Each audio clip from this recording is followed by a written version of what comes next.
नमस्कार दोस्तों, कैसे हैं आप। मैं फिर लाया हूं आज एक नई कहानी को लेकर। दोस्तों, ये कहानी है जीवन के एक व्यक्ति के 4 ऐसे दरवाजे जिनमें से आप कभी भी जीवन में प्रवेश नहीं करना चाहेंगे। ये वो दरवाजे हैं जो सर्वनाश की तरफ जाते हैं। सर्वनाश के ये 4 दरवाजे यदि एक बार किसी के जीवन में खुल जाते हैं और व्यक्ति इनमें प्रवेश कर जाता है तो उसके लिए इस दरवाजे से वापस आना नामुमकिन हो जाता है, क्योंकि वो इसकी चकाचौंध में इतना खो जाता है कि वो कभी भी जीवन में वापस नहीं आ सकता और ऐसी दलदल में वो स्वयं ही फंसा जाता है। तो आइए जानते हैं आज सर्वनाश के वो कौन से ऐसे 4 दरवाजे हैं जिनमें से कभी भी कोई व्यक्ति प्रवेश नहीं करना चाहेगा।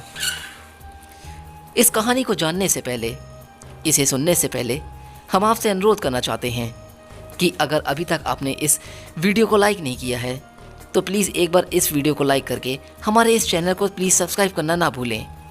बेल आइकन को ज़रूर प्रेस कर दें ताकि कोई भी नई कहानी सबसे पहले आप तक ज़रूर पहुंच जाए। दोस्तों, इस कहानी को बिल्कुल ही ध्यान से सुनिएगा, वीडियो को बिल्कुल भी स्किप मत कीजिएगा। इस कहानी से आपके जीवन में एक ऐसी नई शिक्षा मिलेगी जिसे आप जीवन भर याद रखेंगे। दरिद्रता से बहुत दुखी होकर राजा के यहाँ धन याचना करने के लिए चल पड़ा। कई दिन की यात्रा करके राजधानी पहुंचा और राजमहल में प्रवेश करने की चेष्टा करने लगा। उस नगर का राजा बहुत ही चतुर था। वह सिर्फ सुपात्रों को ही दान देता था। याचक सुपात्र हैं या कुपात्र, इसकी परीक्षा भी होती थी। परीक्षा के लिए राजमहल के चारों दरवाजों पर उसने समुचित व्यवस्था कर रखी थी। ब्राह्मण ने महल के पहले दरवाजे में प्रवेश किया ही था कि तभी एक वैश्या निकलकर सामने आई और उसने ब्राह्मण में राजमहल में प्रवेश करने का कारण पूछा। ब्राह्मण ने उत्तर दिया कि मैं राजा से धन याचना के लिए आया हूं, इसलिए मुझे राजा से मिलना है और बहुत आवश्यक है ताकि कुछ धन प्राप्त करके अपने परिवार का गुजारा कर लूं। वैश्या ने कहा, महोदय, आप राजा के पास धन मांगने जरूर जाएं, पर इस दरवाजे पर तो मेरा अधिकार है। मैं अभी काम पीड़ित हूं। आप यहां से अंदर तभी जा सकते हैं जब मुझसे रमण कर लें, अन्यथा दूसरे दरवाजे से जाइए। ब्राह्मण को वैश्या की शर्त स्वीकार न हुई। अधर्म का आचरण करने की अपेक्षा उन्हें दूसरे द्वार से जाना पसंद आया। ब्राह्मण वहां से लौट आए और दूसरे दरवाजे पर जाकर प्रवेश करने लगे। 2 ही कदम भीतर पड़े होंगे कि तभी अचानक प्रहरी सामने आए। उसने कहा कि इस दरवाजे पर महल के मुख्य रक्षक का अधिकार है। यहां वही प्रवेश कर सकता है जो हमारे स्वामी से मित्रता कर ले। हमारे स्वामी को मांसाहार अति प्रिय है। भोजन का समय भी हो गया है, इसीलिए आप पहले भोजन कर लें, फिर प्रसन्नता पूर्वक भीतर जा सकते हैं। आज भोजन में हिरण का मांस बना है। ब्राह्मण ने कहा कि मैं मांसाहार नहीं कर सकता, यह अनुचित है। प्रहरी ने साफ साफ बता दिया कि फिर तो आपको इस दरवाजे से जाने की अनुमति नहीं मिल सकती। किसी और दरवाजे से होकर महल में जाने का प्रयास कीजिए। तीसरे दरवाजे में प्रवेश करने की तैयारी ही कर रहा था ब्राह्मण कि वहां कुछ लोग मदिरा और प्याले का सेवन कर रहे थे और मदिरा लेकर बैठे हुए थे। ब्राह्मण उन्हें अनदेखा करके घुसने लगा तो एक प्रहरी सामने आया और कहा, थोड़ा हमारे साथ मद पियो, तभी भीतर जा सकते हो। यह दरवाजे सिर्फ उनके लिए हैं जो मदिरा पान करते हैं। ब्राह्मण ने मदपान नहीं किया और उल्टे पांव चौथे दरवाजे की ओर चल दिया।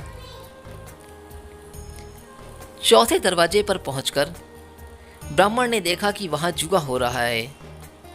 लोग जुआ खेलते हैं तो वो ही भीतर घुस पाते हैं। जुआ खेलना भी धर्म के विरुद्ध है। ब्राह्मण बड़े सोच विचार में पड़ गया।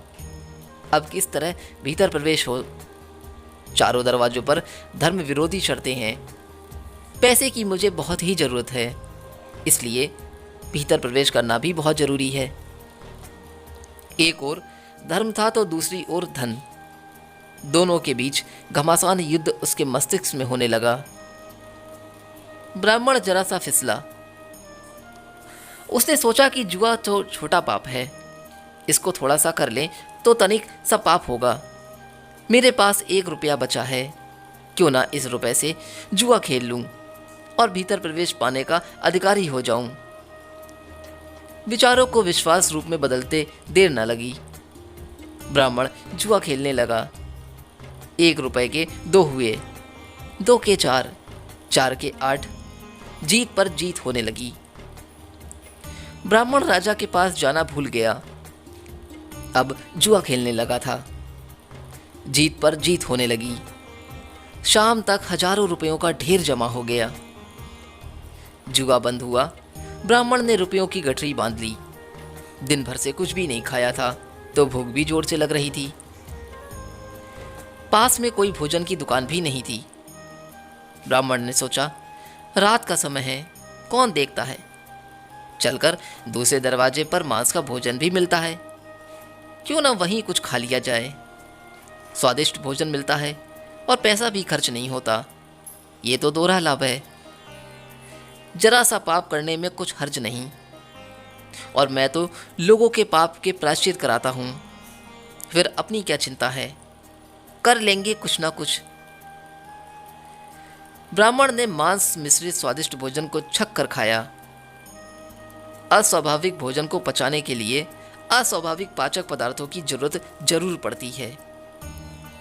तामसी विकृत भोजन करने वाले अक्सर पान बीड़ी शराब की शरण दिया करते हैं। कभी मांस नहीं खाया था, इसलिए पेट में जाकर मांस अपना कर्तव्य भी दिखाने लगा।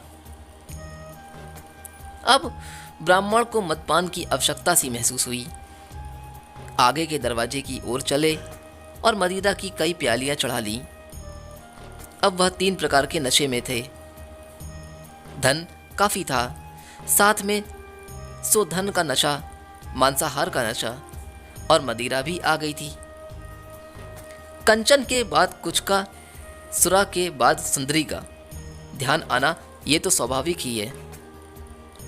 पहले दरवाजे पर पहुंचे और वैश्या के यहाँ जा विराजे। वैश्या ने उन्हें संतुष्ट किया और पुरस्कार स्वरूप जुए में जीता हुआ सारा धन भी ले लिया। एक पूरा दिन चारों द्वारों पर व्यतीत करके दूसरे दिन प्रातःकाल ब्राह्मण महोदय उठे। वैश्या ने उन्हें घृणा के साथ देखा और शीघ्र घर से निकाल देने के लिए अपने नौकरों को आदेश दिया कि उन्हें घसीटकर बाहर कर दिया जाए। यह बात राजा तक सारी सूचना पहुंच चुकी थी।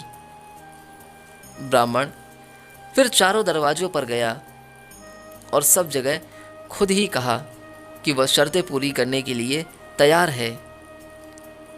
प्रवेश करने दो मुझे। पर आज वहां शर्तों के साथ भी कोई अंदर जाने को राजी ना हुआ। सब जगह से उन्हें दुत्कार दिया गया। ब्राह्मण को न माया मिली और न राम। जरा सा पाप करने में कोई बड़ी हानि नहीं है, यही समझने की भूल भी उसने धर्म और धन दोनों गंवा दिए। अपने ऊपर विचार करें, कहीं ऐसी ही गलतियां हम भी तो नहीं कर रहे हैं। किसी पाप को छोटा समझकर उसमें एक बार फंस जाने से फिर छुटकारा पाना बहुत कठिन हो जाता है, यहाँ तक कि नामुमकिन भी होता है। जैसे ही हम बस एक कदम नीचे की ओर गिरने के लिए बढ़ा देते हैं, फिर तो पतन का प्रवाह तीव्र हो जाता है और अंत में बड़े से बड़े पापों के करने में भी हिचक नहीं होती। हर पाप के लिए हम खोखले तर्क भी तैयार कर लेते हैं, पर याद रखें, जो खोखला है वह खोखला ही है। छोटे पापों से भी वैसे ही बचना चाहिए जैसे कि अग्नि की छोटी सी चिंगारी से सावधान रहते हैं, हमेशा सतर्क रहते हैं। क्योंकि छोटी सी चिंगारी बड़े बड़े घरों को तबाह कर देती है। सम्राटों के सम्राट परमात्मा के दरबार में पहुंचकर अनंत रूपी धन की याचना करने के लिए जीव रूपी ब्राह्मण जाता है। प्रवेश द्वार काम, क्रोध, लोभ, मोह के 4 पहरेदार बैठे हुए हैं। वे जीव को तरह तरह से बहकाते हैं और अपनी ओर आकर्षित करते हैं। यदि जीव उसमें फंस गया तो पूर्व पुण्य रूपी गांठों की कमाई भी उसी तरह से दे बैठता है, जैसे कि ब्राह्मण अपने घर का 1 रुपया भी दे बैठा था। जीवन इन्हीं पाप जंजालों में व्यतीत हो जाता है और अंत में वैश्या रूपी ममता के द्वार से दुत्कारा जाता है और रोता पीटता इस संसार से विदा होता है। ध्यान रखना, कहीं आप भी उस ब्राह्मण की नकल तो नहीं कर रहे हैं। कोई भी व्यक्ति 2 के समक्ष कुछ नहीं छुपा सकता, एक तो वह स्वयं और दूसरा ईश्वर।